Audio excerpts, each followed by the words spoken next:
As the world watches events in Egypt unfold, there has been swift reaction, with many countries expressing their grave concern and calling for an end to violence. There has also been condemnation of what many governments see as the disproportionate use of force by the security services. Most countries have called for restraint from both sides. At least 95 people were killed on Wednesday when security forces cleared a camp of protesters who were demanding the reinstatement of deposed President Mohamed Morsi. United Nations Secretary General Ban Ki-moon condemned a police crackdown on protesters in Egypt that he said had left hundreds dead and injured. In the aftermath of today's violence, the Secretary General urges all Egyptians to concentrate their efforts on promoting genuinely inclusive reconciliation. His spokesman Martin Nesirky said. While the United Nations was still gathering information, Nesirky said it appears that hundreds of people were killed or wounded in clashes between security forces and demonstrators. The European Union has said that reports that protesters have been killed in the security crackdown were extremely worrying and called for restraint from Egyptian authorities.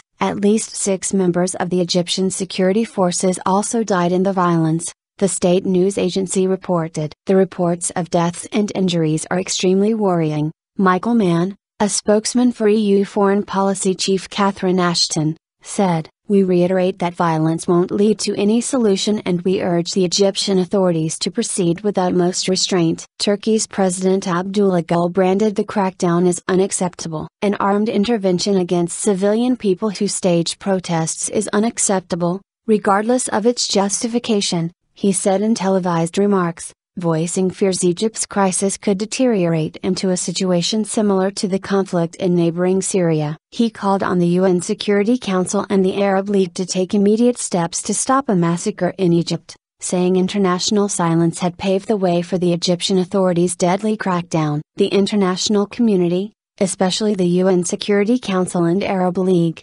must act immediately to stop this massacre, Erdogan's office said. Qatar also condemned the attack by security forces, with QNA, the state news agency, quoting a foreign ministry official as urging Egyptian authorities to refrain from the security option in dealing with peaceful protests, and to preserve the lives of Egyptians at protest sites. Qatar had strongly backed Morsi, who belonged to the political wing of the Muslim Brotherhood. Iran, also calling the security operation a massacre, condemned the actions of Egypt's security forces, saying the violence increased the likelihood of a civil war there. The Iranian Foreign Ministry said in a statement that Iran, while denouncing the violent clashes and condemning the killing of people, expresses its deep concern regarding the horrible consequences. Undoubtedly, the current approach to developments in Egypt strengthens the likelihood of civil war in this great Islamic country, it said. Restraint urged. France's foreign ministry issued a statement strongly deploring the violence which took place in Cairo during the evacuation operations. It offered its condolences to the families of the victims,